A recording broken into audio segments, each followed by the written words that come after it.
The science fair had a prior company and then left that. And we've always been in this notion of a digital reality that can go hand in hand with a physical reality. So at the science fair, we were showing off early versions of Roblox where people could build their own house and try it out and move their avatar. And it's really the very first glimmers of taking that digital reality, adding an avatar, making it run in the cloud. And we've been really iterating on that ever since, really. The vision we had, even at that science fair, which was 12 years ago, was this is a new category. It's a little different than social networking in that people are doing things together, and they're doing things together not just with their real-life friends, but in a safe way with people they meet online. And it creates the opportunity for a lot of our players to experience different worldviews, to try different things out that they might not do in the real world. So one of the things I noticed about the way Roblox, you guys talk about Roblox, is as something that's for kids of all ages. That's right. So talk a little bit more about who the user base is. Is there someone you think of as the typical user?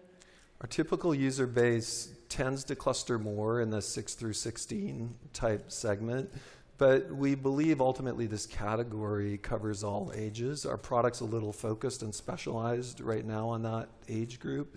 But we're really optimistic about this emerging category, and we would want to, I feel, over time, as our users age, we'll start figuring out ways to keep them on the platform. I guess this is true of any consumer platform, but I would imagine for something particularly that's focused on kids, there's an element of you're the cool, shiny new thing now, but in a year, are they all going to be like, oh, we just all want to be playing Fortnite or something?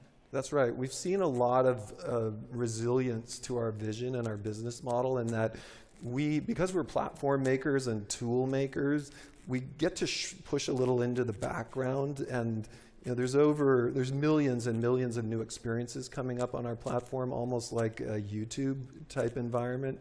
So the more we sit in the background and the more we offer awesome technology that connects people together, we get this perpetual motion machine where there's great new and exciting content that people can play with.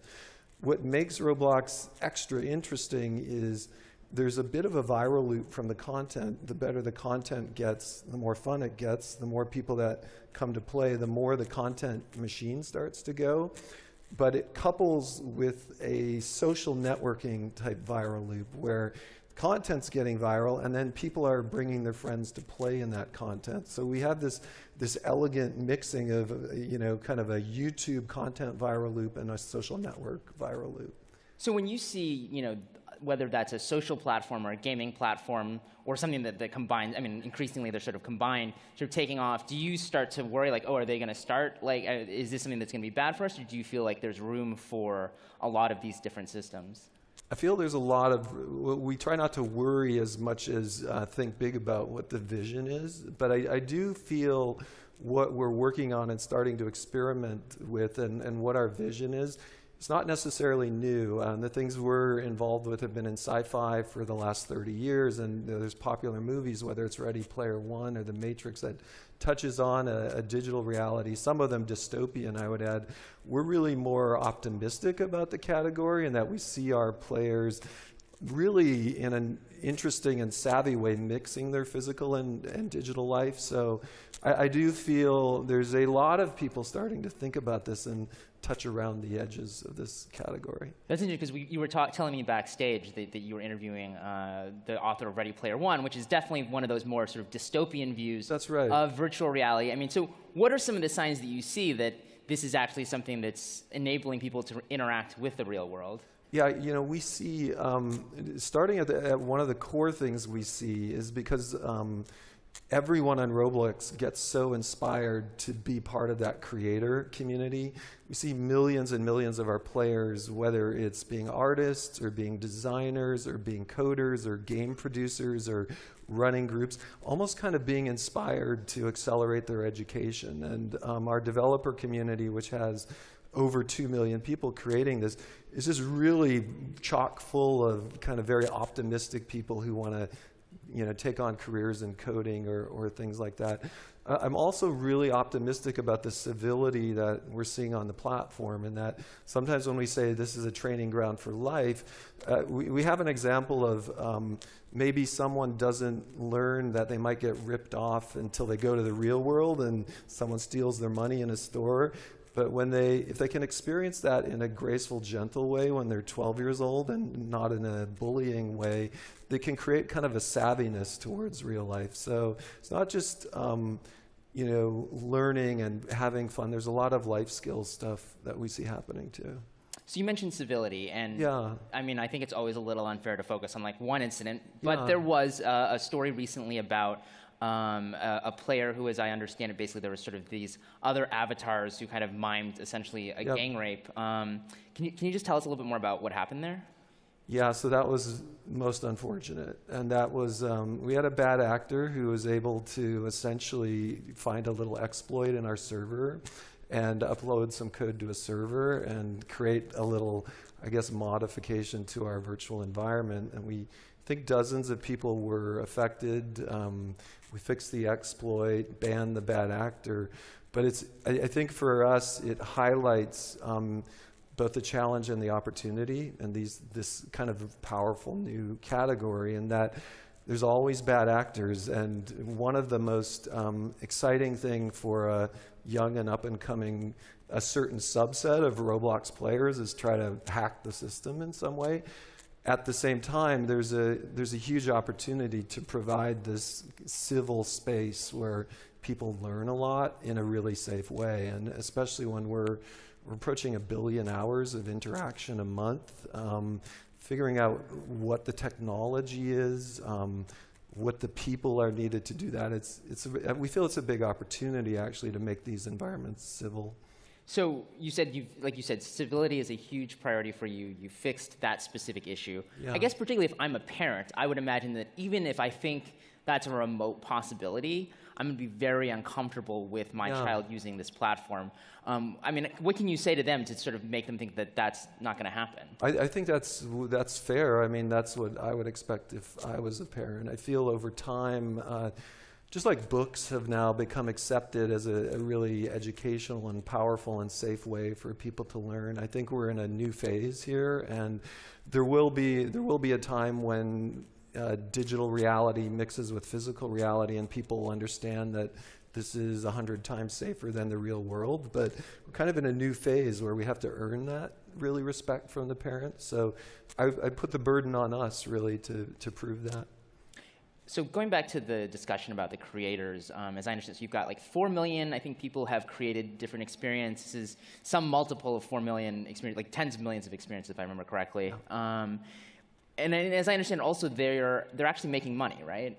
They are. So we've come up with what we believe is a really elegant way to reward creators who maybe 3, 4, 5 years ago were making Roblox creations for fun, getting millions of people to play, and then they would go off to college or they would get a job and they had to stop doing their Roblox thing. So we've come up with a virtual economy where all of the players on Roblox can hang out in Roblox and the majority play for free forever, but a very small subset buy virtual currency and spend it in the experiences that our creators make.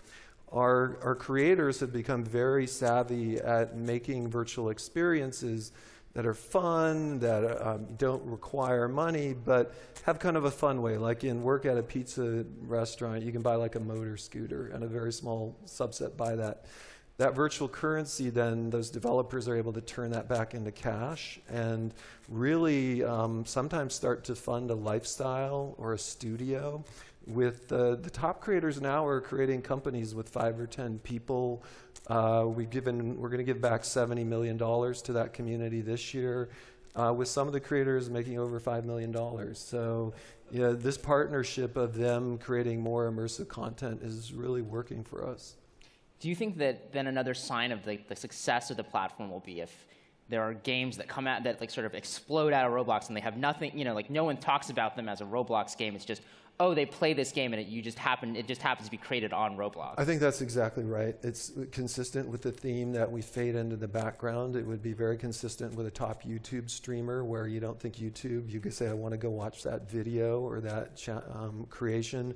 What's really elegant about the Roblox creations is rather than a YouTube video, they can be played for hours and hours and hours. It's an experience rather than a one-time content stream. So that's a good almost benchmark for our success in honoring our creators. So given that it's such a big platform at this point, and I imagine, people will have different interests, but if somebody is getting on it now, this is probably not necessarily the target demographic, but let's say they're curious or they have kids or whatever, what would you say is sort of the best way to sort of just, experience, like is there like a place, what's a good starting point?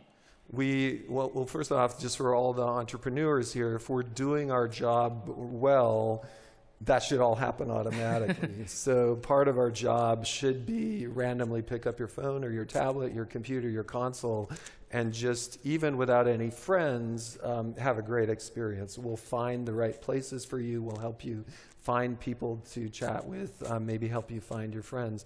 So I would say, my recommendation to new players is just go explore.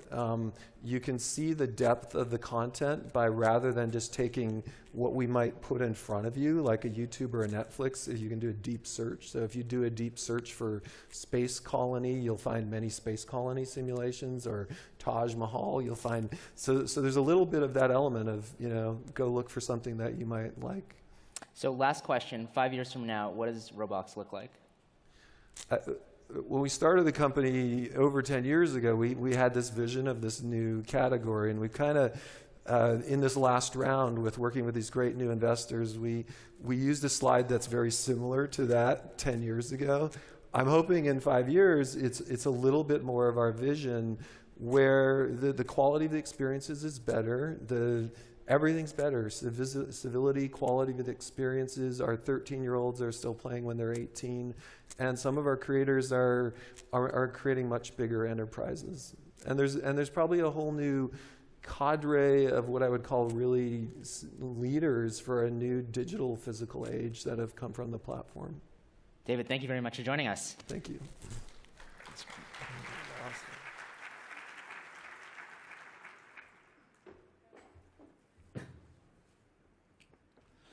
All right, we're trekking through day one. Time flies when you're having fun. Man, that rhymed. I didn't even mean to. You're welcome. I'm going to wait for just a reaction of any kind. Thank you. Appreciate that. Gassing me up.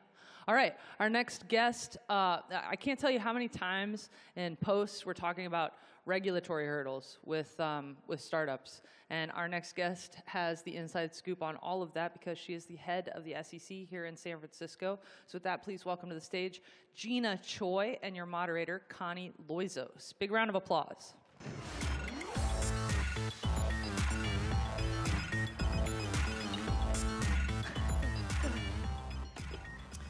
Hello again. So, I don't think people in Silicon Valley were paying a whole lot of attention to the SEC until a couple of years ago. And I think that's because they didn't really have to. Companies were private, they went public, at which point the SEC started paying attention. Of course, now much more happens in the life of a company while it's still private. And in some cases, companies are raising, hundreds of millions, if not billions of dollars. Of course, the SEC cannot ignore that. We're going to be talking today about the sort of evolution of the SEC's developing interest in Silicon Valley and how things work today with Gina. I'm so glad you're here. I'm glad to be here. Thanks so much for inviting me. So is it fair to say that your office has never been busier? I've been with the office since 2000, with a little break being a federal prosecutor, and it is very busy in our office. Our office has grown. I think our region is just incredibly busy. Our region covers Silicon Valley, it covers San Francisco, it covers Portland, Seattle, Idaho, Montana, and Alaska. It's a very diverse region.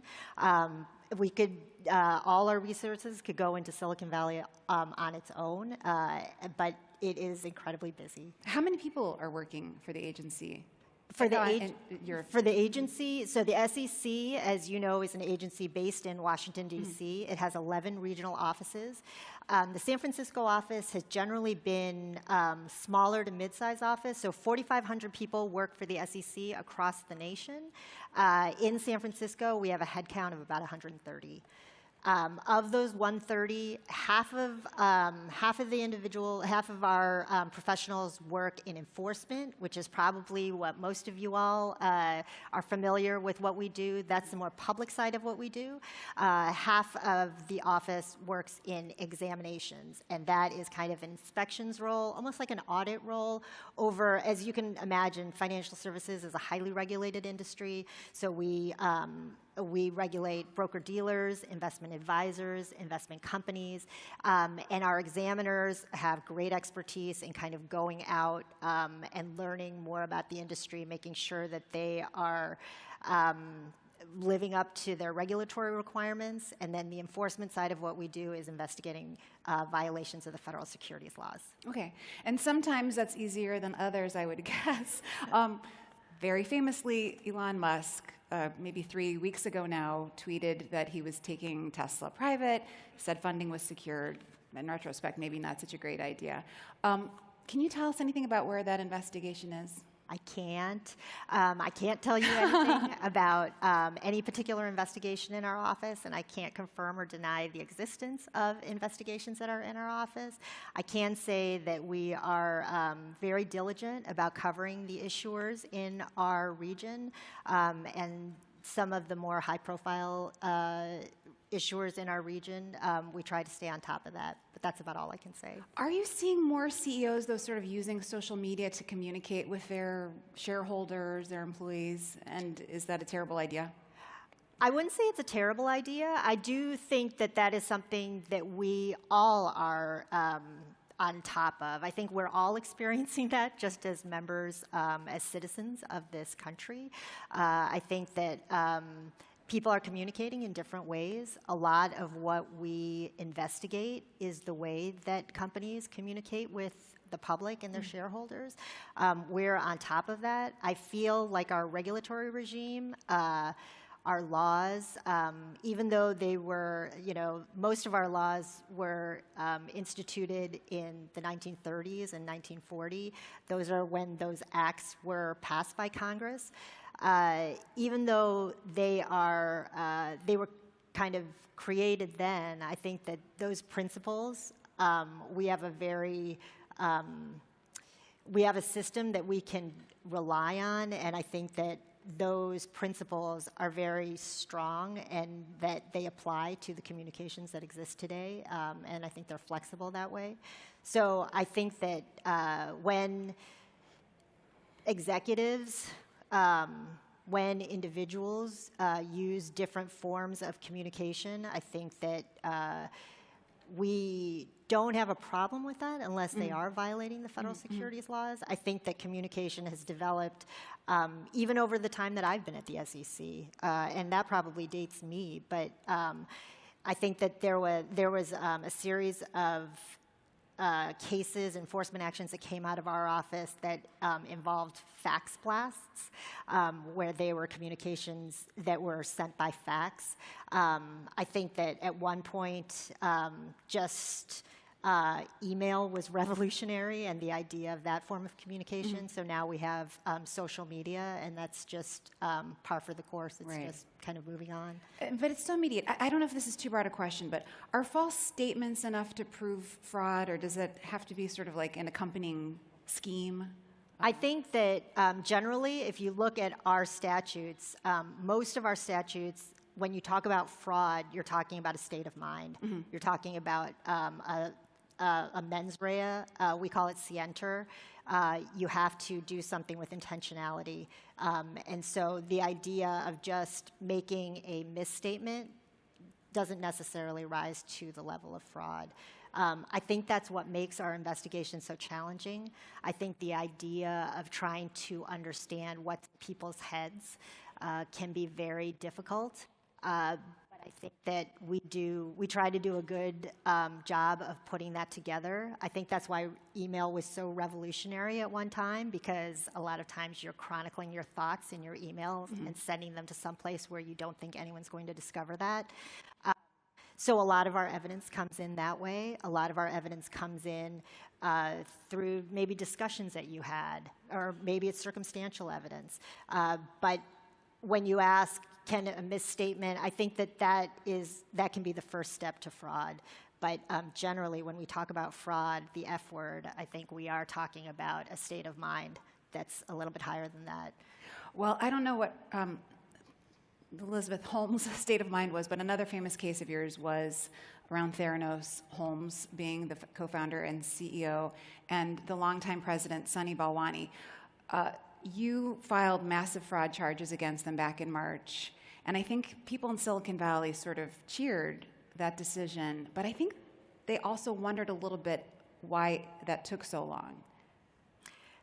And is that what you're asking me? Why it Yes. took so long? I mean, so I feel like there were sort of whispers that the SEC was looking into this, as early as 2016. So, and I think I guess that's a fair question, and I think that's one that I'd love to kind of educate people on and tell you about our investigations. I think that our investigations are pretty resource intensive, as you can imagine.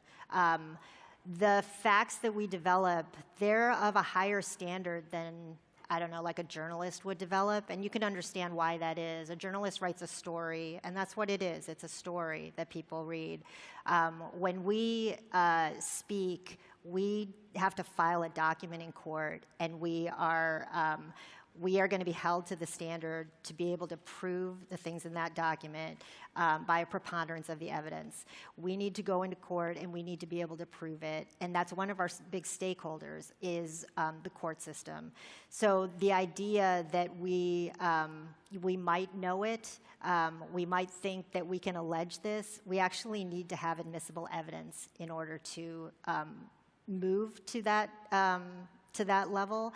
And I think it's really important that people understand that what we do, we take really seriously. The people, that's to file in court, to be sued by your government, that's a really serious proposition, and it's something that I think everyone in our office takes really seriously.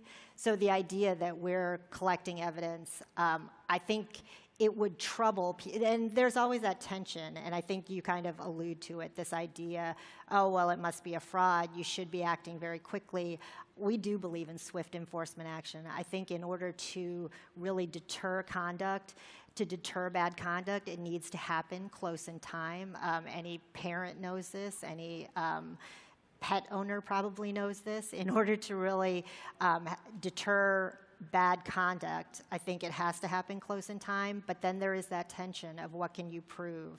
And I think as people who are citizens and just members of society, I think that that's also important, that you realize that we are investigating and that we take our burden of proof pretty seriously.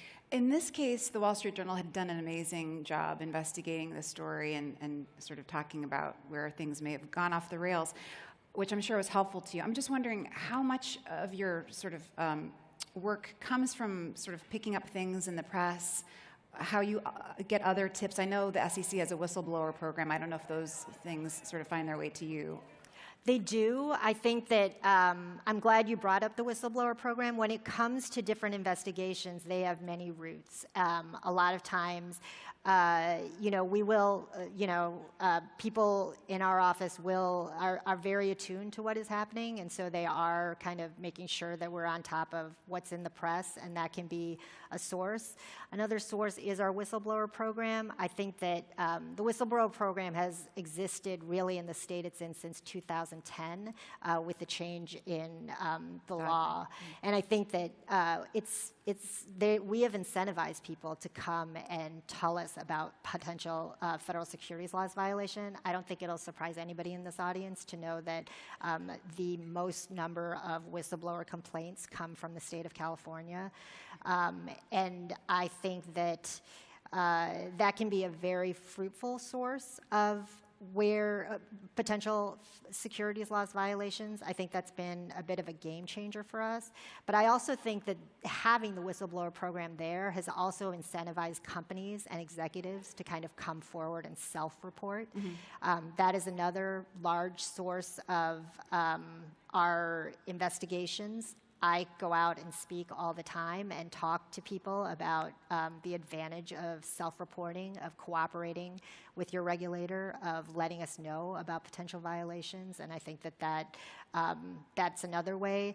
Our exam program is another way that sometimes the source of our investigations, because the examiners are out in a highly regulated industry, in investment advisors, in broker-dealers. I think that's another way that we get cases. But I think that we do our best to really kind of cover our region, cover our area, and make sure we're kind of on top of things. I'm not sure where this case originated, but another sort of high-profile case that was sort of resolved very recently was the case of a Bay Area venture capitalist named Mike Rothenberg. You alleged that he had misappropriated millions of dollars of his investors' money. Rothenberg didn't admit to any wrongdoing, but he's now been barred from the industry. He agreed to a bar, I guess, of 5 years from the investment advisory brokerage business. I think some people thought that was onerous. I think other people thought that wasn't going far enough. How do you decide on a settlement? I think it's a great question, and it's an interesting tension that we have. So I would say, first I would look at our kind of regulatory scheme, and I would look at the types of cases that we bring. Mostly the cases that we bring, we file settled. When I first started at the commission, we filed 90 to 95% of our cases in a settled posture. We're a civil law enforcement agency, so that means that we don't have the power to take away people's liberties. We can't put people in jail. We can assess penalties. But I think one of our most impactful remedies is a bar. To bar people from the profession that they've spent time, resources, investing in, to become a investment advisor or a broker-dealer or a public company CEO or CFO or Section 16 officer or a board member. It's those things that usually prevent settlement. A lot of times when we're trying to negotiate something, our settlements are generally neither admit nor deny settlements. We'll get an injunction from the court saying that you can't violate this section of the federal securities laws. I think that for a lot of people, that is a warning. That is a significant, and courts find that is a significant act to enjoin a person. But I also think that the bars are very impactful, and that's where people, when they negotiate with us, a lot of times they'll feel like, I can pay a bigger penalty, I'll pay you more money, just don't bar me from this industry. And I think that that's where we have a tough negotiation, because I think that's where we can have our greatest impact, is through our bars. Right. So I think that'll give you a good idea of what our remedies are. Well, I know the audience would kill me if I didn't ask you a little bit about ICOs, initial coin offerings. Is the SEC going to regulate them? I think that we have brought significant enforcement actions in this space. I think that, out of our office, just in the last week and a half, we brought a great ICO. Well, I think of it as a great ICO case, but an impactful ICO case. I think that we've been strategic about the types of ICOs that we will bring enforcement action against.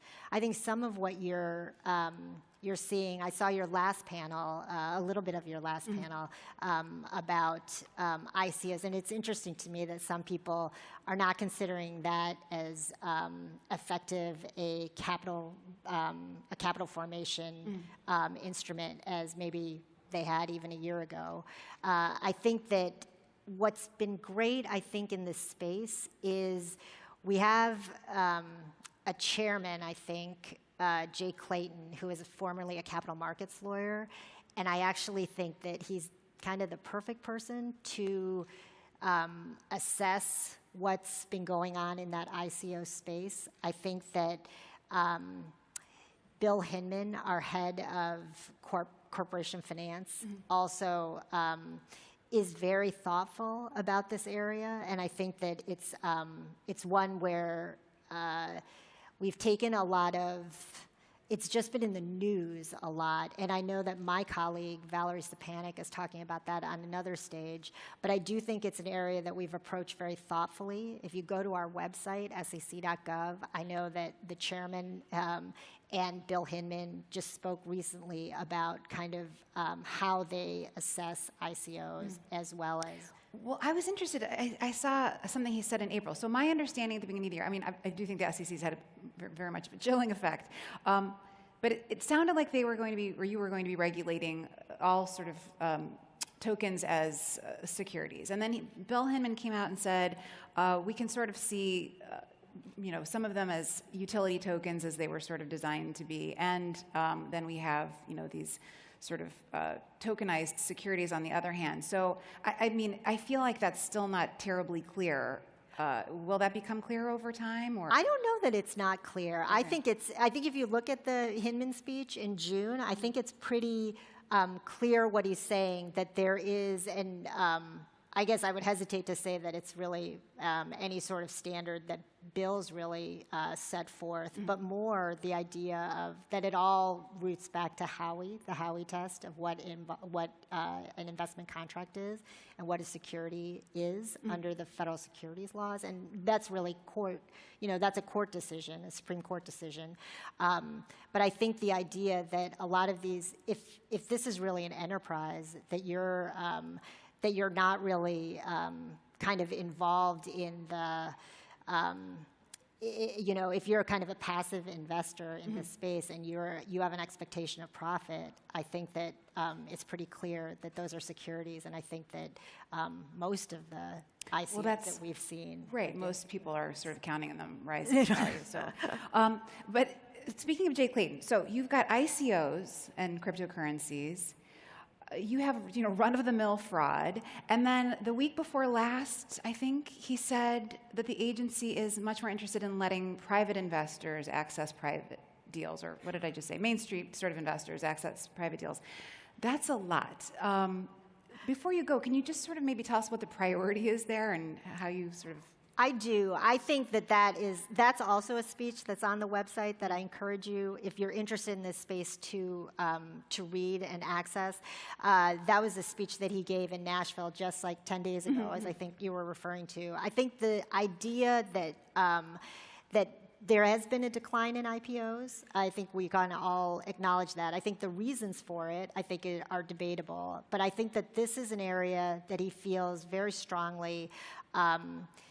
If Main Street investors aren't allowed to kind of have the upside that they've had in the past of investing early in kind of growth stage companies, I think that really, and if it's all just private equity and if it's all wealthy people who are the only ones who are able to access and to get that upside that comes with that growth, is that really the society that you want to have, especially when you think about we've really put a lot on individual investors to prepare for their retirement, and it's really kind of up to you. It's not about getting a pension anymore. It's about your investments. And if you don't have those opportunities, is that really fair to individual Main Street investors? Right. Well, you clearly have a lot on your plate.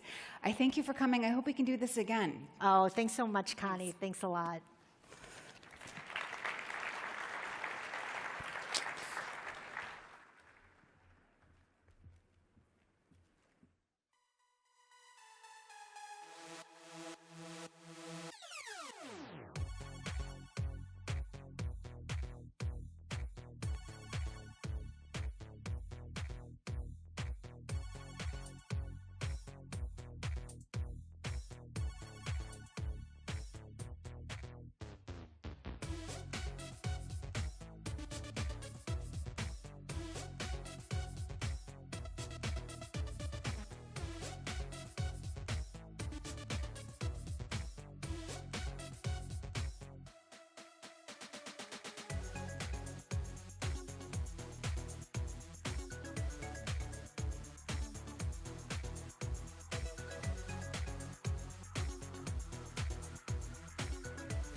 Ladies and gentlemen, please welcome back TechCrunch senior writer and your Battlefield host, Anthony Ha.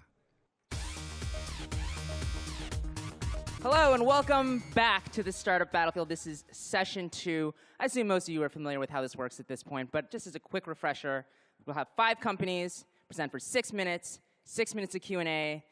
The judges are going to choose finalists who present on Friday, and they're going to be competing for the Disrupt Cup and $100,000. And that is all you need to know. Let's bring out our judges.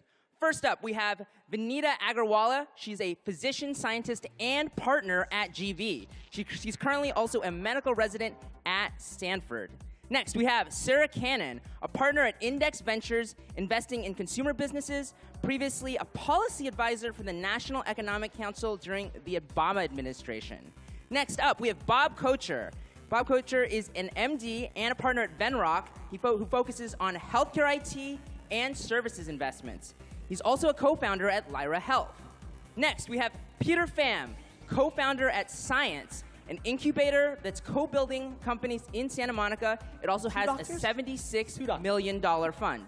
Last but not least, we have Megan Quinn, a general partner at Spark Capital, focusing on growth investments. She joined Spark from Kleiner Perkins, Caulfield, and Byers. All right, give it up for our awesome judges. Oh, God. I liked how that built. That was good. Well done. Okay, let's start the second round of the Battlefield. First up, we have KEG. Presenting for KEG are Christina Chayova and Heinik Jemelik.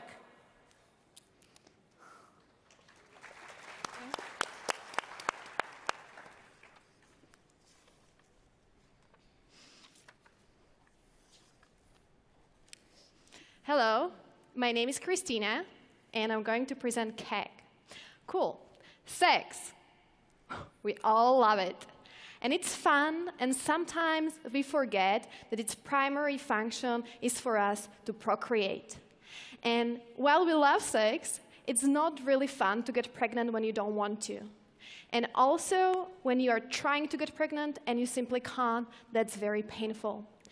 These problems, they happen for a number of reasons. But one of them is that until recently, women simply couldn't tell their overall fertility and when they can or can't conceive unless they would visit a doctor every day. The key to understand when a woman is able to accept sperm is called the fertile cervical fluid. It is so important because it's the only defining factor when sperm can move, go through the cervix, and be at the right spot at the right time. And it's so important that most of you right here were conceived from intercourse that didn't happen at the day of ovulation, but when the fluid was most fertile. Yes, and as women, we know this fact. Actually, this morning, more than 2 million American women were trying to assess the quality of the vaginal fluid with their bare fingers. And this pain is really real because this process is very difficult. That is why we invented KEG. KEG is a medical device, and it's evidence-based, and it predicts ovulation up to 7 days in advance and detects fertile cervical fluid. KEG actually looks, feels, and acts like a Kegel device, which means that it strengthens your pelvic floor. So it vibrates a little bit, it prompts you how to squeeze, and once you're done, you put it back to the charging station, and you see your fertility result. Let's move to the demo so we see how it works. So Heinik has like 2 cups of liquids. They should resemble the vaginal environment. Can you please go to the demo? Yeah. So KEG automatically detects when it's surrounded by the fluid which resembles vaginal environment, and it starts sensing. Our proprietary technology is based upon the correlation of vaginal electrical impedance and fertile mucus, which sounds crazy, but basically it's like the 2 golden sensors on top. They are sensing pulses of current, and based on the response, we know the consistency of the fluid. As you can see, it's all fast because it's done with a pulse and with a current. The first user is apparently not fertile. Now Heinik is going to repeat it with the other user. The tail of the keg is actually Bluetooth because the device itself is not processing the data. We are sending the data to our cloud where they are processed and returned back to your phone. And also the user, apart from the simple results, they can go also a little bit deeper and they can see insights about their daily and overall fertility. Yeah, so this Amy now actually can try to conceive today. Thank you very much. Let's move back to the presentation. Yes, there are many fertility trackers on the market, and all of them, they're using more or less probability to really tell women when they can or can't conceive. Because, for example, urine-based monitors, they're resembling, they're telling women when some hormones are present in urine, which may or may not really tell women what is happening inside her vagina. And also, imagine when you know when you can and when you can't, you can use this information to make very good decisions when you have a stable partner, what to do. Because women suffer from side effects of hormonal contraception and IUD, and so most of them. And that's why this market is in decline. And we are talking about two very big markets. One is fertility alone, which excluding IVFs is worth $30 billion, and the other one, a hormonal contraception or IUDs, $40 billion. Our business model means that we are going to sell kegs to final users. We are trying to give them affordable price, and on top of it, we are going to offer them fertility consultations. And this is because every fourth woman here in the United States can't afford a doctor, and the first time she visits a fertility doctor is actually when she's already pregnant. Our team, apart from myself and Heinek, has many technical people. I have a double degree, Master of International Business and MBA and marketing experience from tech giants like Amazon and eBay. And Heinek, he is graduated from Oxford University in the United Kingdom, has won International Olympiad of Informatics and Computer Science multiple times, and has also led engineering teams in many companies.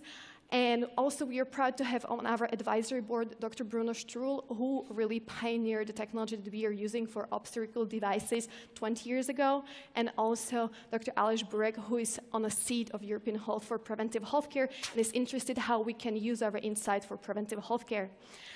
So, KEG is here, not to change our body, but really to help us understand what is happening and to use information from our own bodies to make informed decisions and not to take anything artificial. Thank you very much, and go to our website to reserve your keg. All right, judges.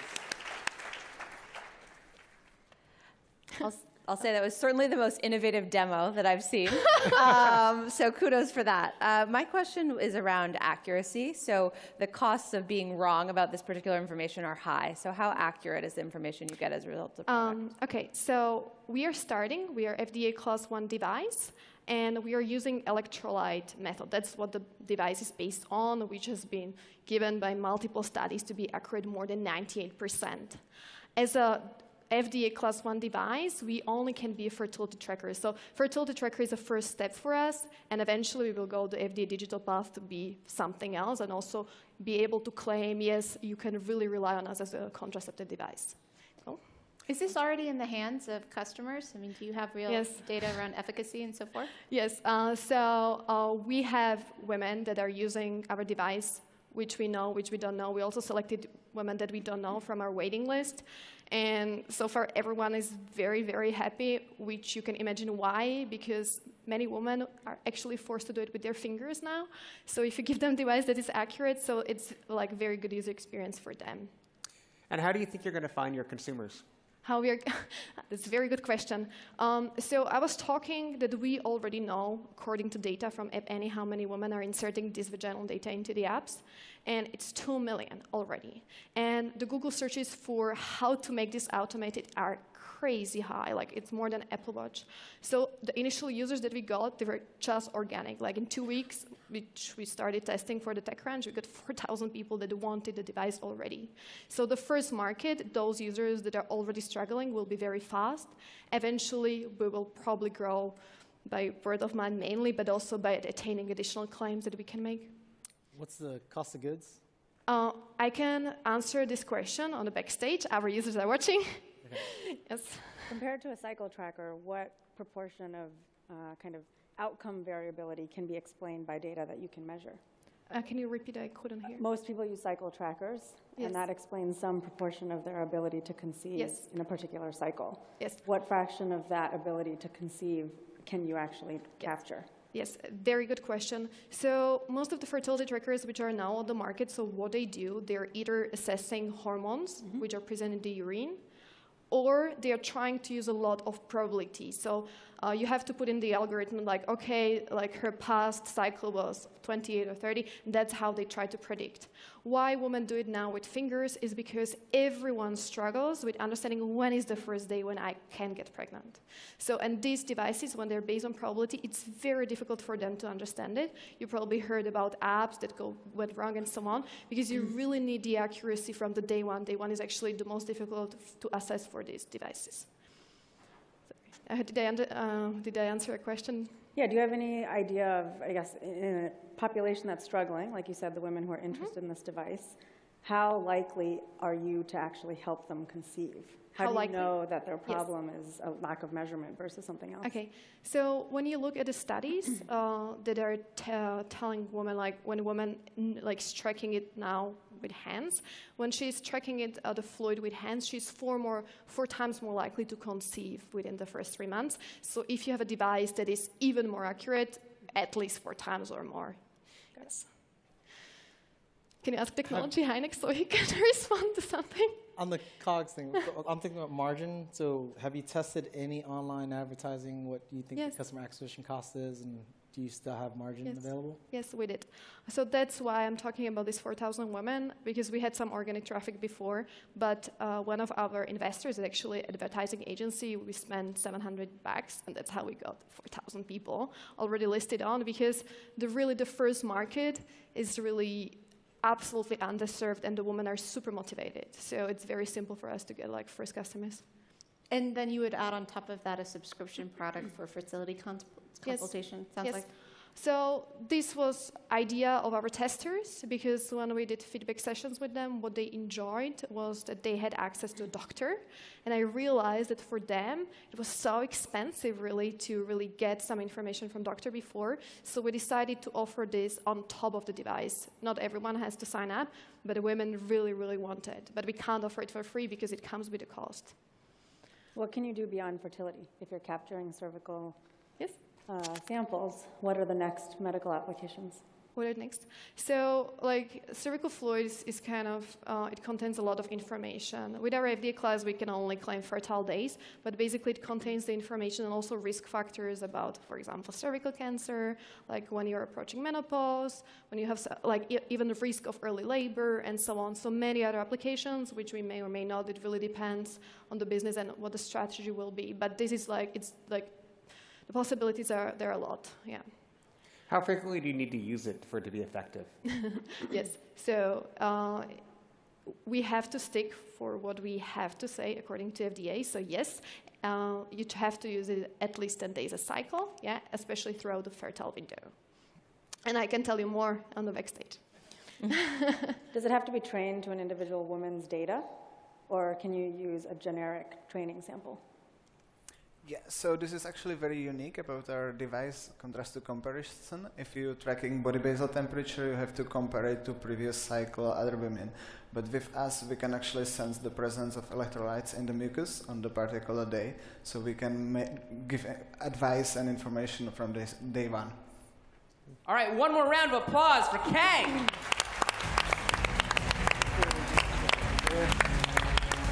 I'm also pretty sure this is the first Batman t-shirt that I've seen at the battlefield, and I'm really, really happy about it. All right, let's bring out our second startup. That startup is Forethought. Presenting for Forethought are Dion Nicholas and Sammy Ghosh.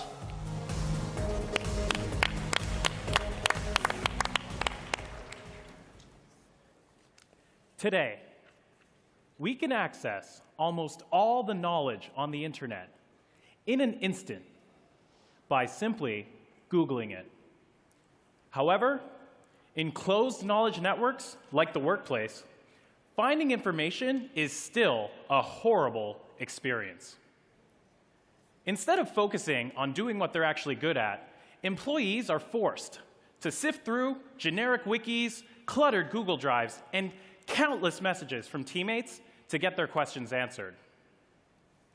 Knowledge workers waste over 38% of their day trying to access information to do their job. This is a massive number, and it's getting worse over time. If every engineer, marketer, exec, or sales rep could get that time back, imagine the cost savings and the productivity increase. Introducing Forethought, information retrieval embedded into employee workflows. Today, we're launching Agatha Answers, an AI agent who delivers answers to your workforce before they even ask.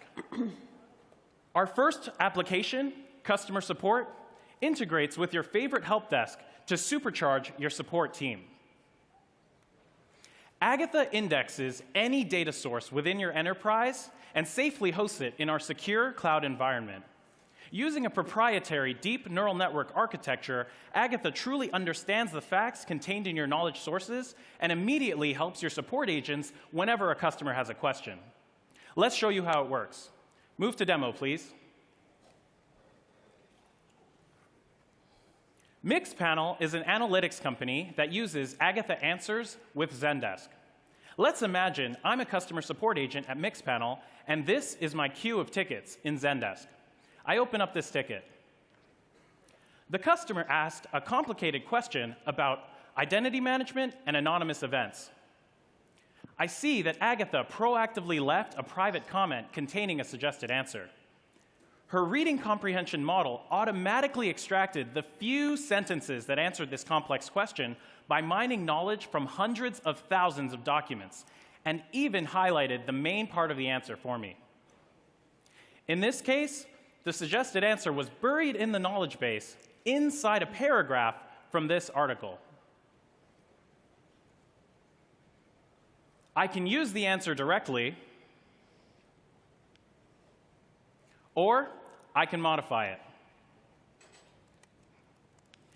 Agatha also shows me information inside the Agatha sidebar. This can include relevant articles or documents, macros for common questions, and past tickets with similar responses. Agatha can even find answers inside videos. This can be very helpful for walkthroughs and tutorials like this hour-long webinar where the answer was contained in minute 52. So this process that I'm referring to is what we call an alias. Right? All of this information at my fingertips turned a 20-minute ticket into a 2-minute one. Back to presentation, please. Our SaaS product charges up to $150 per seat per month, depending on the size of the enterprise and the features requested. Initially, we're targeting the $7 billion market comprised of the over 4 million customer support agents using modern help desks. As we build Agatha Answers solutions to different job functions, we will scale Agatha into the $30 billion enterprise productivity market. Ticket deflection competitors like Solvi and Zendesk AnswerBot redirect customers to help articles.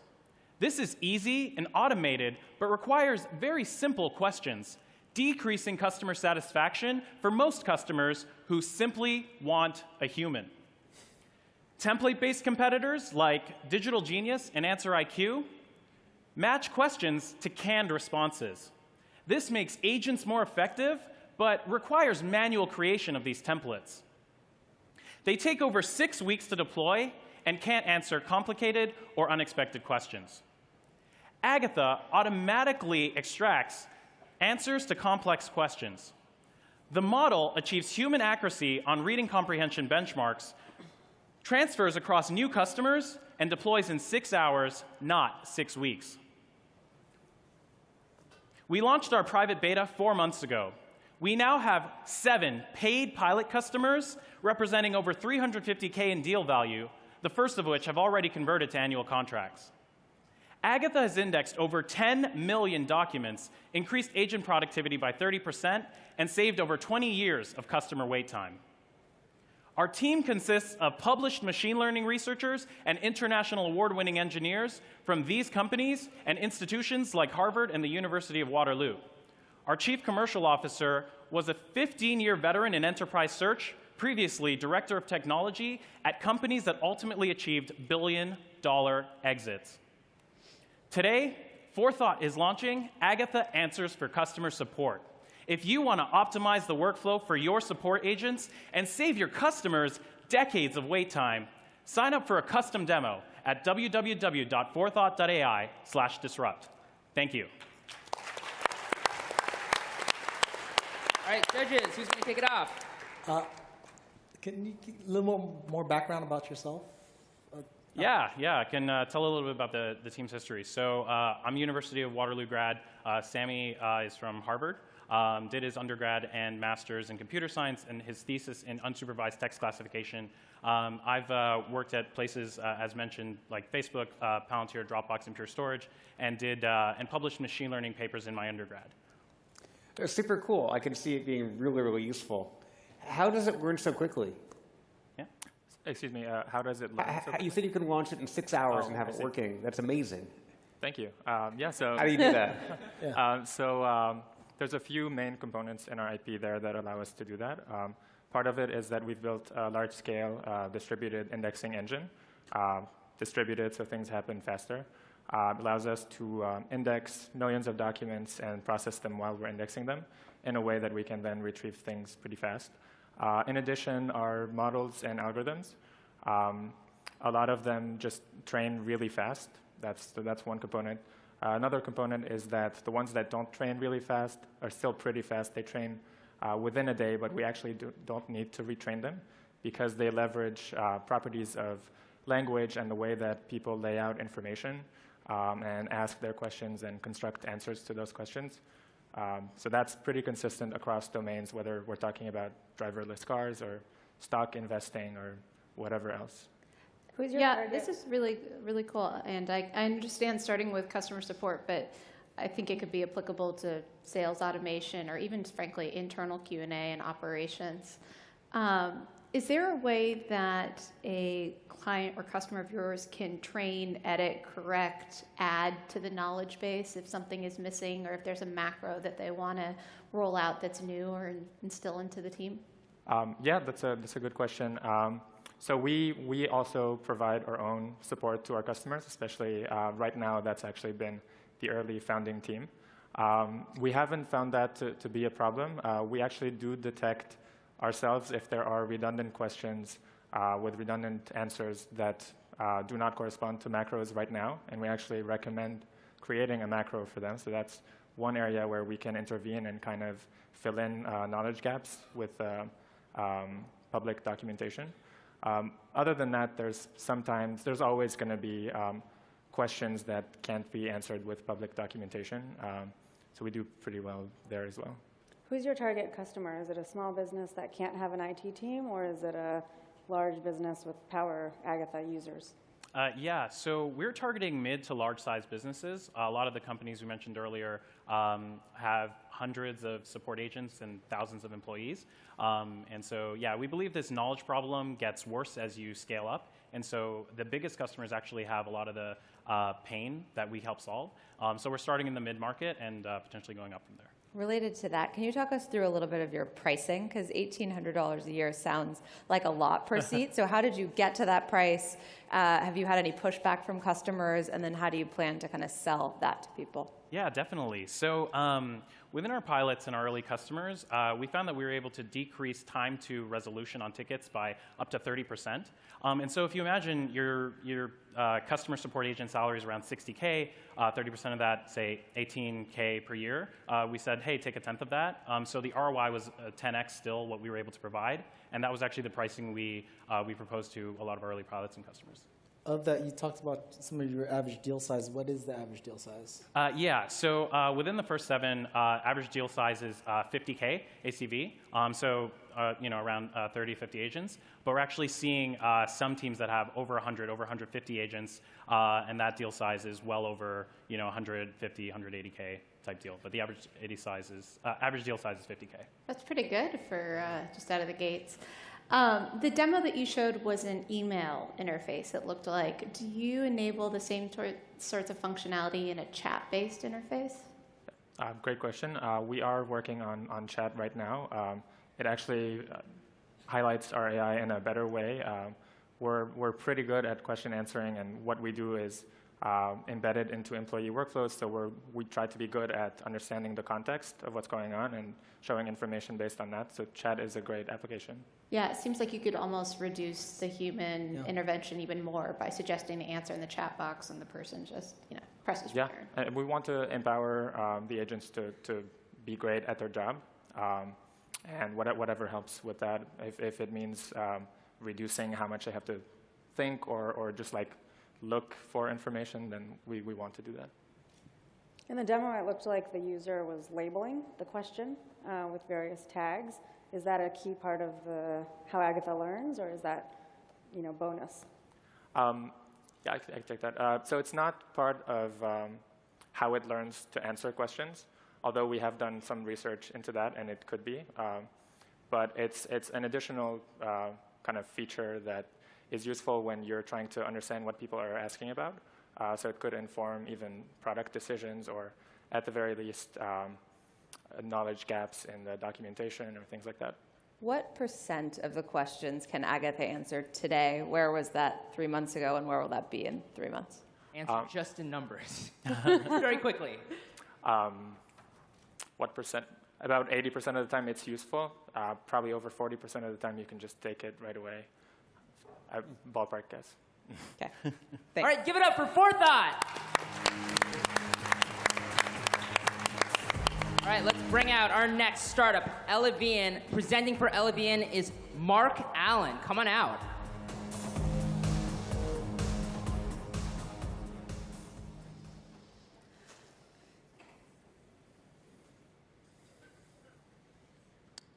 I'm worried about my dad. We're having some trouble here.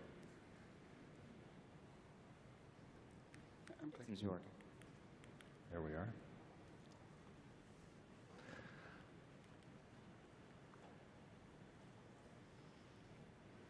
Should I just click? Okay.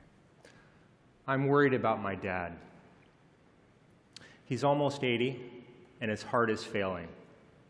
His muscles are wasting, and he's forgetting things. We were taking a walk the other day when he stopped, short of breath. He turned to me, and with an anguished look on his face, he said, "Mark, aging sucks." But what if it doesn't have to be this way? Think about the people you love most.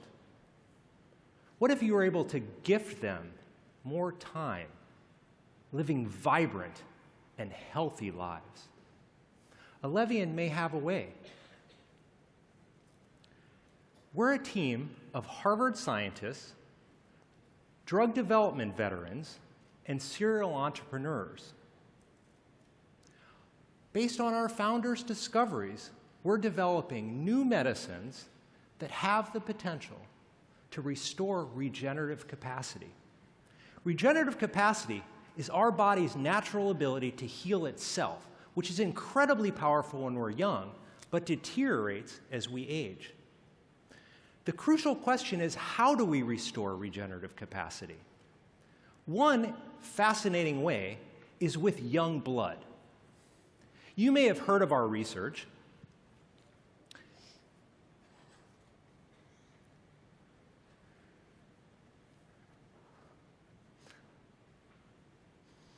You may have heard of our research in the popular media already.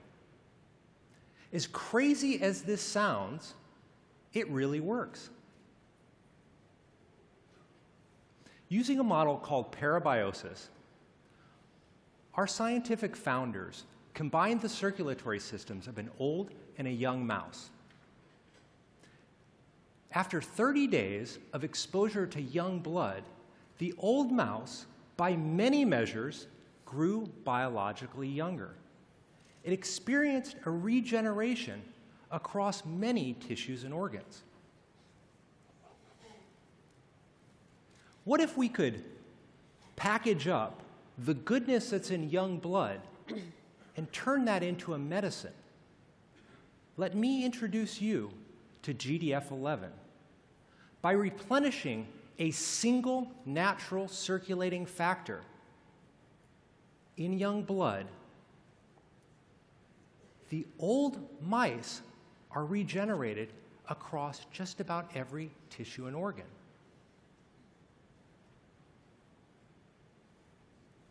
In old animals, by giving them GDF11 at the right doses, we're able to regenerate their heart, their brain, their muscle, and other tissues.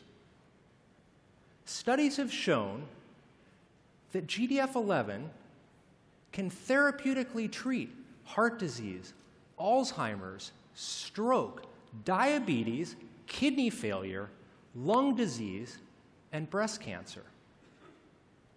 Our founders' discoveries were recognized as a top scientific breakthrough and have been published in Cell, Nature, Science, and other leading journals. Based on this, we're developing new drugs that increase the activity levels of GDF11 to potentially treat and prevent age-related diseases. Let's go to our demo to see an example of how we make these discoveries. This is a slice of muscle tissue in a 24-month-old mouse. This is about 70 in human years. This mouse is 7 days after an injury. This purple area is inflammation, showing a slow and imperfect healing response of normal aging. Now watch what happens when we add GDF11. This is the same aged mouse, also 7 days after injury.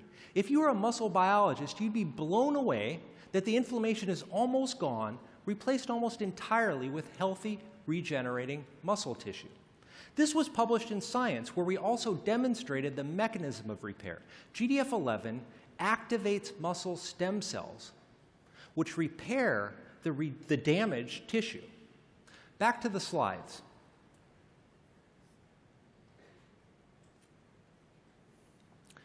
Elevian we founded in 2017, and I'm very proud to publicly announce us for the first time here on stage at TechCrunch Disrupt. We've raised an oversubscribed seed round and have nearly 20 people working across 6 research programs. We have exclusive worldwide patent rights from Harvard to develop new medicines that modulate GDF11. So what's it going to take to get these medicines to patients? We have 4 FDA-tracked programs using our drug candidates to treat the most common diseases of aging: heart disease, diabetes, Alzheimer's, and sarcopenia, which is age-related muscle dysfunction. We're 2 to 3 years away from human clinical trials, and each of these programs represents a multi-billion-dollar revenue opportunity. While we've yet to test in humans, researchers at UCSF have studied protein levels in 2,000 patients with heart disease. They've discovered that people with higher levels of a measure of GDF11 have a 7-fold lower risk of death over a 5 to 9 year study period, as well as fewer strokes, heart attacks, and heart failure hospitalizations. Wrap it up. I'd like to leave you with one final thought. At Elevian, we envision a future where as we grow older, our minds and bodies stay young. Join us on our mission to create this future. I hope that we can learn and execute fast enough to help my father and all of our loved ones. Thank you.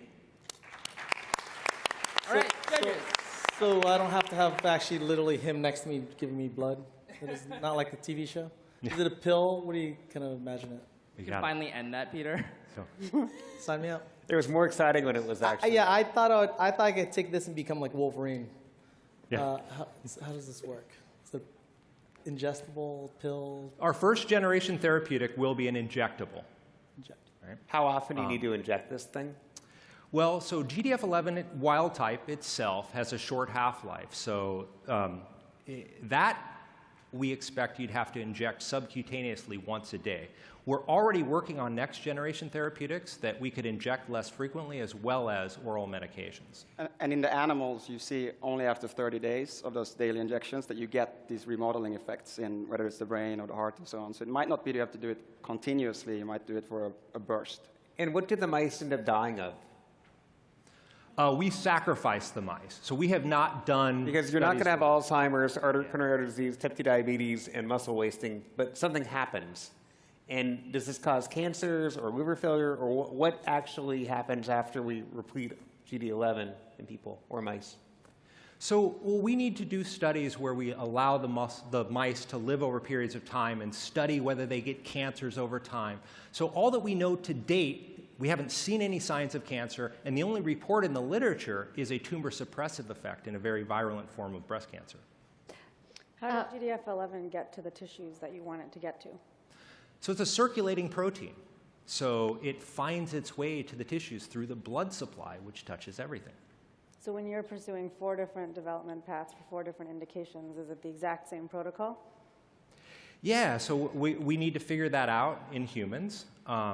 But right now, in the animal studies, we're using the same dosing and the same once-a-day injections. And I understand the focus on regeneration, but and I apologize for the unsophisticated question, but is it possible to apply it to actually slow down the aging process as opposed to just being regenerative once there is an issue? Yeah, so I think we don't know for sure because there's been very, very few studies like that. There are 16 species of mammals and some inbred mice where they've seen kind of correlations to longevity. And there's a parabiosis experiment that was done several decades ago where there were some indications that you lived healthier and longer. Can you guys comment on the series of studies published after your original studies suggesting that GDF11 measurement is hard and that it might not be the factor that differentiates old and new blood? Yes, there's no question. So GDF11 remains a subject of lively scientific debate. Let me say that. Our co-founders stand behind their studies. They've repeated their studies with other researchers.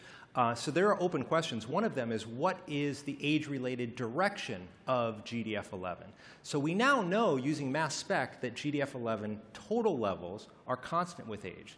We also know that what we measured in our studies, which has also been measured in humans, decreases as we age. So the key question is, what is that measuring? And we'll be publishing on that soon. And there are studies also showing longevity increases in mice from other proteins. Unity's been developing one that seems to be an oral agent that appears to work. What makes this different, more effective than the other longevity targets? Yeah, so great question. So there are many companies that are targeting aging, and they're targeting knocking down damage in various forms of molecular damage caused by aging. So an example of Unity, senescent cells is a form of molecular damage. Mitochondrial damage is another. DNA integrity is another. The problem is that there are many forms of molecular damage. So even if we're successful in knocking down one, we're going to get disease and death from another. So we are restoring regenerative capacity, which is a more root cause. And we've shown that we can repair, GDF11 can repair multiple forms of molecular damage. The other thing is that it's a natural protein, so it's not a new molecule that we're introducing, something you already have. Why isn't the right answer a cocktail? It seems like there are likely to be many factors related to Bob's question. It may be, and I don't want to say this is the silver bullet and the only thing that you'd ever need by any means. Okay? What I am saying is that we seem to be targeting a more fundamental root cause by stimulating the repair mechanisms of our body. Will you price this at an ethical level that is affordable to all people, or only rich people will be able to afford GDF11? In fact, that's one of our core values, is to make this accessible to humanity. All right, that seems like a good note to end on. One more round of applause for Alevian. So, Anthony, what's on fire? Yeah. I don't know. Does anyone know what's? I think we. I will pick one judge who will carry out. I think they probably guess who I choose. But if it gets any worse, but I think we're okay. Right? We're alive. Yeah, it's great. Everything's great. Don't worry about it. Don't run somewhere unless we start running. Okay. All right. No, we have 2 more startups. The next one is Neutrogene. Presenting for Neutrogene are Min Fitzgerald and Van Dustenberg. Great. Thank you. 15 years ago, my aunt died of diabetes and colon cancer. It shook our family. I started reading everything on diabetes and found that genetics were only a minor factor. What's truly responsible is how your genes respond to the environment based on your lifestyle choices. I became a personal trainer and a holistic health coach and developed personalized plans for each of my family members that were pre-diabetic. We lost 120 pounds in 6 months, and our lab tests came back healthy from poor. It's not just us. 45% of Americans have a chronic disease, and we spend $2.3 trillion per year to manage them. $47 trillion by 2030 worldwide. Nutrient deficiency is one of the leading contributing factors for chronic disease. But hard to address because we have unique metabolisms person to person. And today, you have to be symptomatic for years, then see a physician, get your deficiency diagnosed, and receive a megadose. But afterwards, your lifestyle resumes as if normal. But there is a better way to take health into your own hands. Introducing Neutrogene, we take your health personally. We're the first company to create bespoke liquid supplements based on your data as a subscription service. Let's show you how it works. Move to the demo, please. The first part of our personalization takes basic information to create a health profile, such as your age, gender, weight, and height.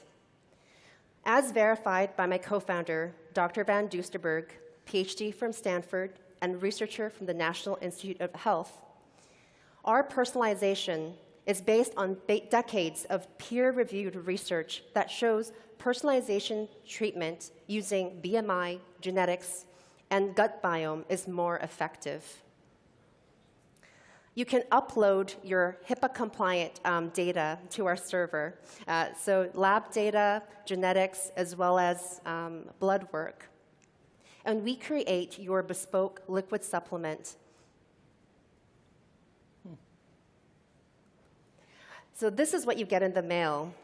Can we see a close-up of the box?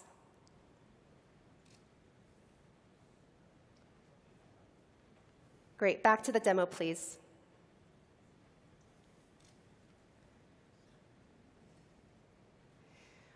You also get a metabolic report that shows how well you break down different nutrients based on your genetics. This is actually my report. So the high scores in green indicate that I'm efficient based on my genetics, but the low scores in red indicate that there's areas where I may be less efficient and have issues breaking down or metabolizing these nutrients. So with these results, alongside recommended blood work, we can work with you to change the doses and version of your vitamins that you have month to month. Back to presentation. Our team of geneticists and health practitioners met at NASA Ames. Combined, we bring over 20 years of experience in consumer manufacturing and health science research from the National Institute of Health. Our patent-pending system that we call Gene instantly integrates all of your data from your genetics and lab data to create your bespoke supplements and dispenses it automatically. Our patent-pending process is derived from cost-prohibitive pharmaceutical machinery known as LIMS systems. But Gene can do much more than this. We can tailor-make any other product, from cannabinoids to over-the-counter medications with their exact setup. Today, consumers buy generic doses of supplements from places like CVS. They're cost-effective and cheap, but they lack efficacy and personalization. Competitors that sell monthly subscriptions of supplements, such as Care of, use prettier pill packs, but these same standard dosages and putting them into these pill packs with your name on it. They call it personalized, but everything there is exactly the same dosage. We're using technology that was previously only available in biotech applications and providing it to consumers. So every single order is unique, just as you are, and it changes with you month to month. We're starting with a $2 billion liquid supplement segment in the United States. This market is primarily taken by consumers that need supplements to survive due to deficiency or surgery. And since launch, we've grown over 20% cumulatively per month. We've collected over 2,000 health data sets, and we've delivered over 8,500 doses all over the United States.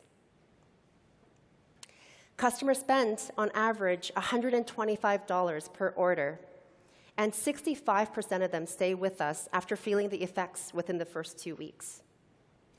Our next steps are to work with diagnostics companies to build and scale. So get started today. Go to myneutrogene.com and get 50% off your first month if you enter TC Disrupt. So take health into your own hands with Neutrogene. Okay, judges. I don't mean to sound skeptical right out of the gate, but by and large, everything I've read indicates that you excrete the vast majority of supplements and vitamins that you consume. Is there something about the form factor, whether it's liquid or something that makes that not the case with your product? Yeah. So for us, we take into account the fact that it's liquid, so it's absorbable. We also make it in the liquid form factor immediately after a person orders, and we measure it on a mass spec as well as other spectrophotometry to make sure that the content that's in there is not degraded. So a lot of the vitamin space, when they sell you vitamins, is mostly degraded. About 50% of the product after 6 months of production, about 50% is have been degraded before it hits the shelf. So this is why you hear about the expensive P. For us, what we care about is the quality, the purity, and the bioavailability, which is the isoform of the vitamins by the time it gets to you, so making sure it's potency.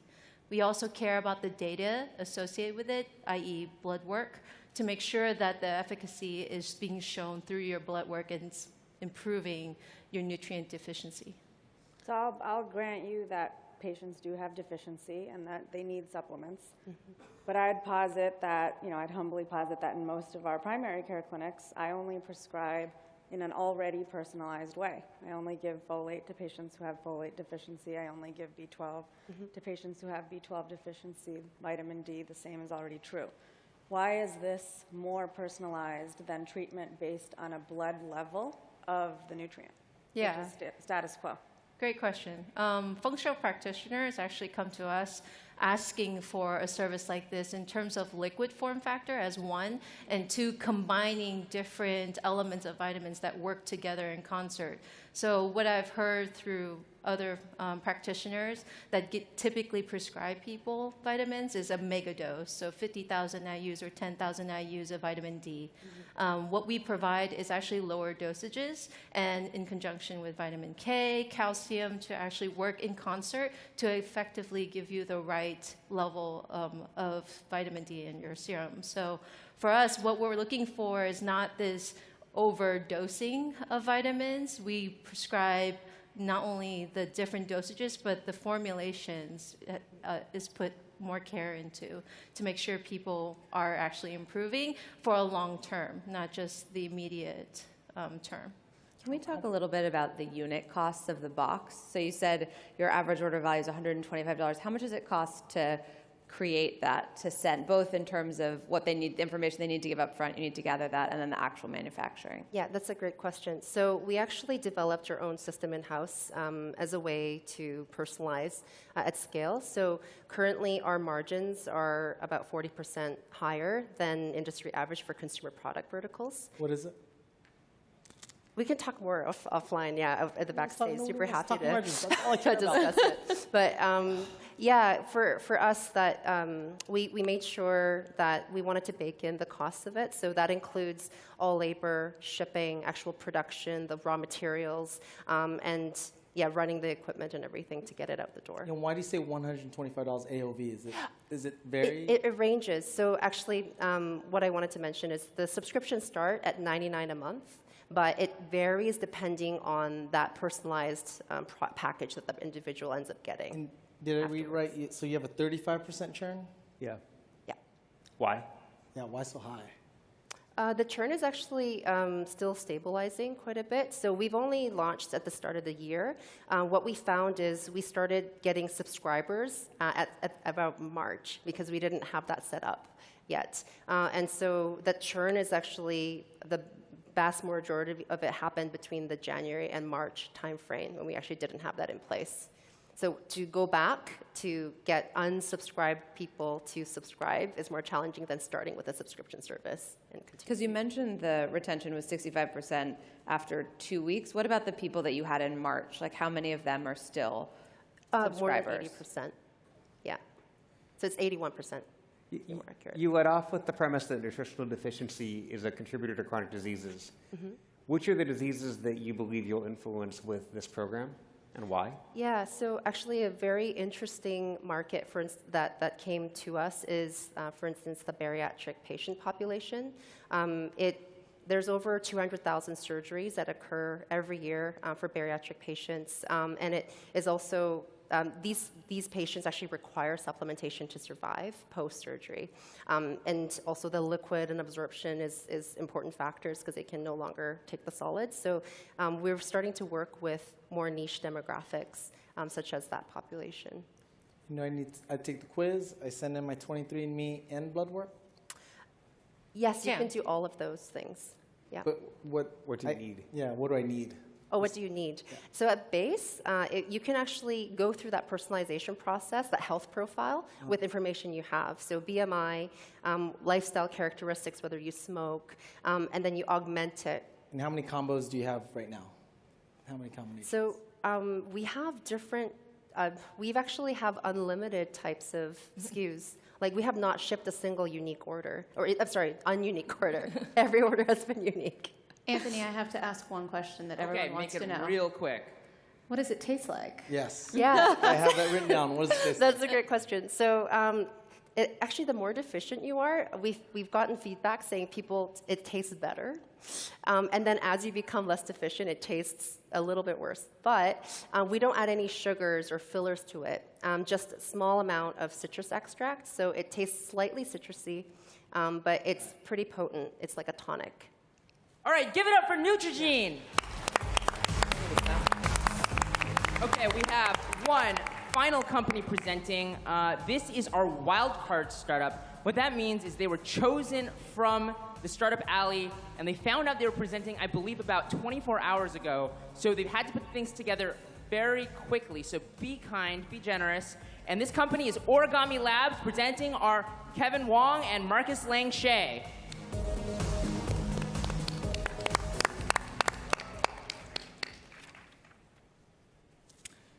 My dad happens to be visually impaired since 13 years old.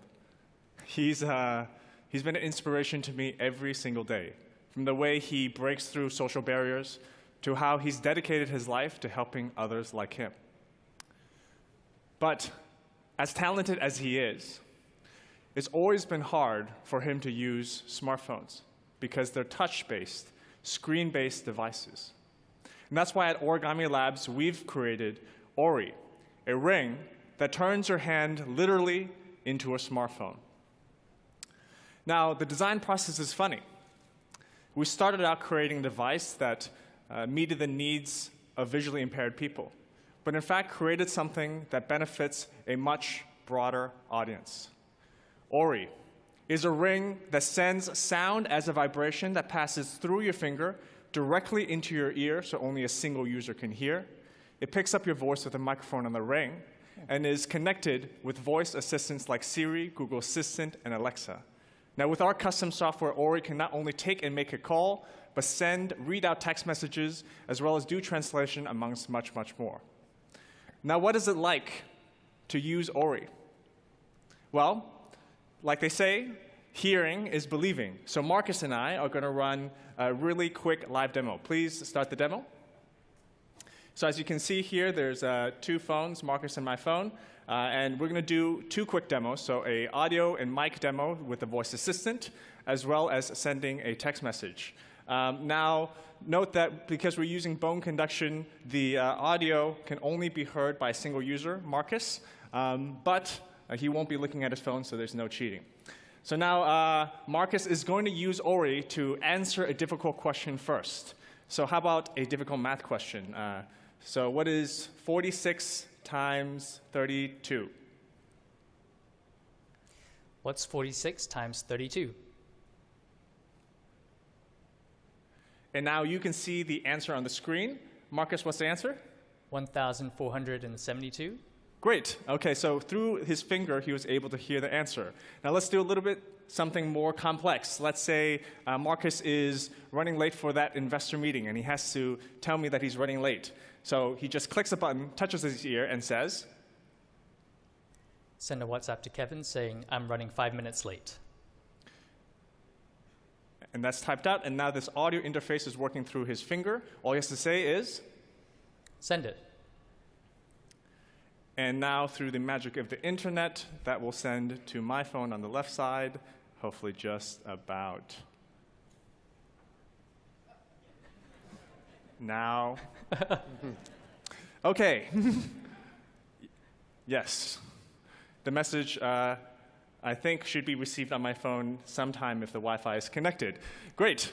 So can we go back to the slides, please? Ori is a powerful 2-way private communication device. And voice assistant technology, it's already here. And Ori allows us to interact with them in a private and discreet way. At Origami Labs, we already have 1 granted patent, which covers the application of bone technology on the finger. It allows you to use private communication through vibration. And then another 3 patents we're filing provisionally. Now, our compatriots, Apple, Google, Amazon, they've pushed smart speaker adoption to an astounding 19.7%. But they're stuck. Stuck because they're stuck in a speaker on your kitchen, or the dashboard of your car, or on your phone that's lost in your pocket or your bag. With Ori, we create a comfortable, always-on-you, private communication platform that's just 1 touch of the ear away. Now, Ori sits comfortably between 2 very promising markets, the wireless audio market and the smart speaker market. And just conservatively estimating in the US and China markets alone, we're looking at a $1 billion market opportunity. And we're well on our way there. Just launching a couple of months, we already have 3,752 pre-orders across 60 different countries. And we have some great pilot use cases with Peninsula Hotel, Four Seasons, Mandarin Oriental, where they're using Ori as a private communication device amongst teams, as well as a voice search tool. And now we're finally ready for our global launch with announced partnerships with SoftBank, T-Mobile, and other global telco leaders, as well as some crossovers with Burberry and Chanel. So we're well on our way to our first 100,000 units sold by the end of 2019. Now, Ori is priced very reasonably. I know your question is only $199 US. And the enterprise side will be paying roughly $50 US per month, and we'll be doing all the integration with their platform of choice. And imagine that is the future. As Ori's processing power increases, as its memory increases, we'll be able to power applications directly on the hardware itself and create a completely new hardware development platform. We've got a diverse team in retail experience, advertising, as well as research and development. But this brings me back to a very core team member, our technologist, my dad. My dad is not just visually impaired. He happens to be the founder of the accessibility team at Microsoft. He built the world's first talking computer in the early 90s with Bill Gates. And he has inspired us to think about Ori in a new way. That Ori is more than just an accessibility product for the visually impaired, but in fact, it's a new private and discreet way of interacting with our coming voice-based world. So join us. We're looking for distributors and, of course, new investors. With Ori, one day you too will find your voice. Thank you. Okay, so I don't want to take too much time with this, but I know there's got to be at least one judge who wants to try this on. I want to try it, but also, why do I got to pay $50 a month? So it's the pricing is based off of some of the existing hardware that they use, like walkie-talkies, which is roughly around $42 a month. So we're just pricing it slightly above that. There's private communication as well as some smart capabilities as well. So for example, one of the new applications we're building is you double-click the button and you'll do a limited voice search on basically, let's say, I can say, tell me when room 111 checked in, and then it will be able to tell you through your finger, something like that. Why are you doing B2B instead of direct-to-consumer? We are doing, well, originally we were direct-to-consumer. We were just receiving so much strong interest from, because people that were buying our rings were... This is cool. Yeah. Yeah, so some of the customers, I think that the line in consumer hardware between consumer and enterprise is very blurred. A lot of the customers that were buying our rings were actually enterprise clients. And so they bought them in bulk, and then we had to build out the software to help them. They were piloting themselves, basically, and so we just jumped in to help. Actually, I don't want to distract too much from the Q&A, so Yeah. maybe we could just do the demo. Like The sound quality is actually surprisingly really good. Yeah, that's something that we worked really hard on. We have about 3.8K frequency response, which is just about as good as your normal headphones. A big part of that is we've shrunk the size of the vibrating actuator so that it can produce a higher fidelity audio. Most of the time with vibrating actuators, the main problem is that you're better at the bass and very weak at the treble side. But because it's much smaller, we have a better time of handling basically higher ends of the audio. It gets louder than that? Is that the volume? Yeah, you can readjust. So we're working on some dynamic audio based off of sort of your environment and your setting. I'm still stuck at this $50 a month thing. Why do you think consumers would pay for that? Not consumers, the enterprise are paying. Got it. Enterprise are paying $50 a month. Yeah. We naturally would want to know, what's the BOM? I got it. Nobody wants to answer that. It's we make about 4 times, the 4 times our BOM cost right now. But we're targeting to improve the manufacturing, reach about 5 to 6 times. I think that's sort of the golden margin. And outside of hospitality, what other verticals and industries do you think are addressable? Yeah, so one of our new investors is sort of owns a restaurant group. So the next space that we're going to be moving into is restaurants. And I think healthcare is another very interesting side as well. So Marcus is a graduate from Johns Hopkins, and we've had a lot of connections with different hospital groups. So that's something that we're exploring. Is it one-to-many users or one-to-one? It's on the enterprise side, it's one-to-many. So it's push. So the software is different behind. So it's push to talk, and then there's different channels, and then you can talk on 4 to 5 channels. On the consumer side, it's one-to-one mostly. Does it vibrate to know that there's incoming audio? Yeah, there are 4 vibrations that can indicate different things.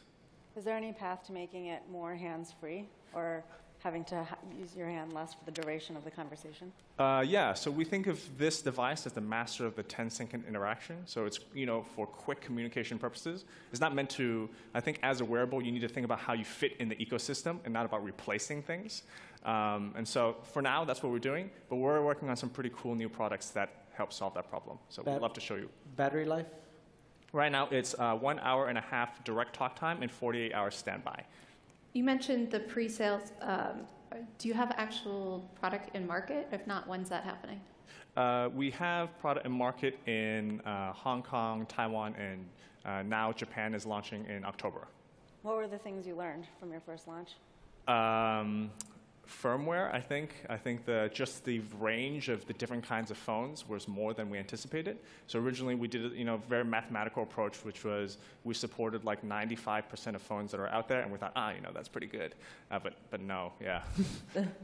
Yeah, so we had to, I think after we launched, we updated because thankfully we have OTA, over-the-air update for the hardware, so we're able to sort of catch up on that in the next 48 hours after the launch. When do you launch in the United States? We don't have plans for that yet, but that's why we're here at TechCrunch. And if one of the large tech companies tried to buy you, would you accept an acquisition offer? I think it's about whether or not they align with our vision. So if they can help us execute our product even better than we can, then I think that's something that we're always open to. Especially sort of amongst our founders, I think we all are from different walks of life, but all have a very central vision, which is to be able to create impactful products that are true and novel. How much did it cost you to get to this point? Our previous round, we're a Hong Kong team. Our previous investment was led by Alibaba. And so we've gone through most of their investment, roughly about... Well, total seed round was about $500,000 US. That's it? Yes. Pretty lean. All right, one more round of applause for Origami Labs, our wildcard startup. That wraps up this session of the Startup Battlefield. Our judges are going to follow me backstage, and they're going to help us choose our finalists. Before they do, though, let's have one final round of applause for our awesome judges.